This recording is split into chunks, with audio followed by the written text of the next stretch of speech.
I'm Joe Urbanski with Collegiate Empowerment. I am the Executive Director of Seminar Design and Delivery, and as big of a title as that is, basically what that means is I design and support the team in creating kick-ass seminars, facilitator, trainer, and Collegiate Empowerment presenter and coach. Right. That's who I am. Okay, we've got 3 leading questions. What is the relationship between a leader and a follower? I believe the relationship between a leader and a follower is the same. What you're asking from a leader is the same thing that you want of a follower and vice versa, because it's my belief that what everybody wants in life is to create some kind of sense of purpose and meaning, whether they know it or not. Because what I found in research and studies and just my own experience is meaningful lives, not meaningful jobs, motivate people. And that's the greatest challenge we have in society, because the last stat I heard, 88% of people believe they're not in their dream job. 88% of people, and 74 or something like that % of people are miserable in their job. I mean, it's kind of absurd. And so what we've got to find is a way to bring people together to help them find more purpose and more meaning in their lives and in their jobs, because what a leader should do for us and what we expect of them is to create better leaders, to create future leaders. That's what leadership's all about. It's creating future leaders where that the future is better than you. I learned that from one of my colleagues, Jack Gottlieb. And the goal there is to create a place where it becomes easier and easier for them to succeed and be who they really are, you know, in their own authenticity, in their sincerity, and what's most important to them, so that they can have a meaningful and purposeful life, not just a job. Because, again, your job's 8 hours a day. That's a third of your day, a third of your week, a third of your month, a third of your entire year, a third of your entire life you're spending at work doing this thing day in and day out. So if you can't stand that, that's 33%, which is a 67 in classroom. Can't stand your job 33% of your life, you get that wrong on the test, it's 67, that's a D. So if you can't stand your job, you get a D in life. And that's the greatest challenge that we have, because how many of you know somebody who's miserable in their job? I mean, that's one of the biggest challenges, so we have to support people. So a big goal for leaders is to support others in creating more of a meaningful, more purposeful life by creating a leader within them, finding the leader who they are, and then also knowing when to follow. We have to understand when to lead and when to follow, and sometimes you have to learn to do both, and you have to be very flexible, and it's a huge skill for leaders. So I believe that there's 4 standards of excellence for whether either you're being a leader or if you're going to be a follower.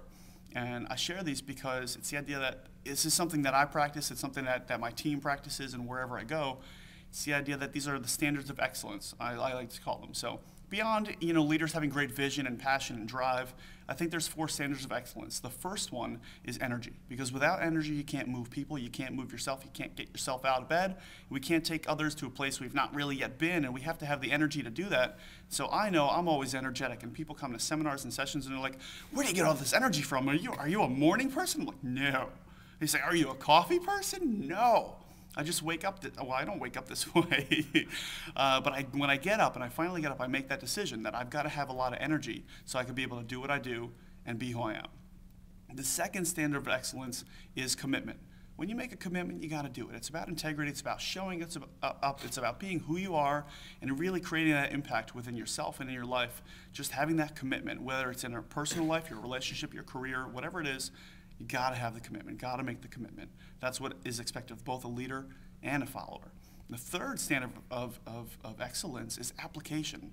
If you don't apply what you know, if you don't apply what you're doing, if you don't apply what you're good at to your job, to your relationships, it isn't going to work.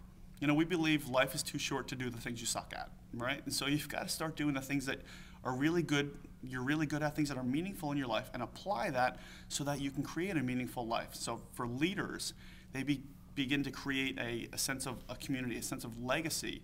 You know, their legacy is their followers. I talk to a lot of clients and I ask them, who is your legacy? They say, the people that I serve, the people that I teach. So it is about servant leadership. It's about applying what you learn. It's applying what's most important to you. Fourth standard of excellence is celebration. You got to have a good time. You got to enjoy your life. You got to be passionate, energetic, enthusiastic about it. Without passion, life is work. But with passion, work is a hobby, and life is the reward. You get to live your life because of that. And that is exactly what everybody wants. Out of a leader, out of a follower, people want to be able to go to a place where they can just live their life and be who they are and be authentic and not have to worry about wearing a mask or doing the things that are challenging them or being stuck in their comfort zone. So So ultimately, it is about purpose and meaning. That's what we expect out of a leader, and that's what leaders expect about of their followers and the people who are going to help them create that legacy. And that's what life's all about. My slogan, my saying, what I believe is live with undeniable purpose. That is the goal in life, right? So that you live with purpose and meaning in your personal life. You create relationships that have purpose and meaning. You create a career that has purpose and meaning. And you do all this so that you could just have some freaking fun that has no purpose and no meaning whatsoever, and you don't feel guilty about it, right? And so that you have this sense of, you know who you are and you know what you're all about. Well put. Exactly. That's good. Answers all the questions. Yeah, I love you one thing, guys.